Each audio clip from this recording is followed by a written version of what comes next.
पुणे जिल्ह्यातील कळमनुरी तालुक्यातील रेडगाव हे गाव आज प्रगत शेतीचं नवं उदाहरण म्हणून ओळखलं जात आहे आणि यामागे महत्वाचं योगदान आहे मुक्काम पोस्ट रेडगाव येथील प्रगतशील शेतकरी रामराव पवार यांचं. पारंपरिक शेतीपुरतं मर्यादित न राहता त्यांनी एकात्मिक शेतीतून नैसर्गिक शेतीकडे यशस्वी वाटचाल केली असून अल्प संसाधनातून अधिक उत्पादन आणि शाश्वत उत्पन्नाचा आदर्श उभा केलाय. रामराव पवार यांनी शेतीकडे केवळ पीक उत्पादन म्हणून न पाहता ती एक संपूर्ण व्यवसाय प्रणाली म्हणून स्वीकारली आहे.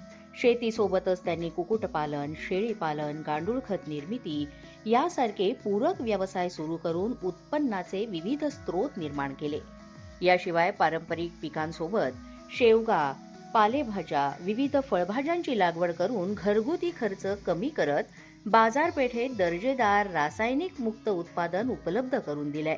नैसर्गिक शेतीच्या माध्यमातून मातीची सुपीकता वाढवणं, उत्पादन खर्च कमी करणं आणि पर्यावरणपूरक शेती करणं हे उद्दिष्ट त्यांनी प्रत्यक्ष कृतीतून साध्य करून दाखवलंय.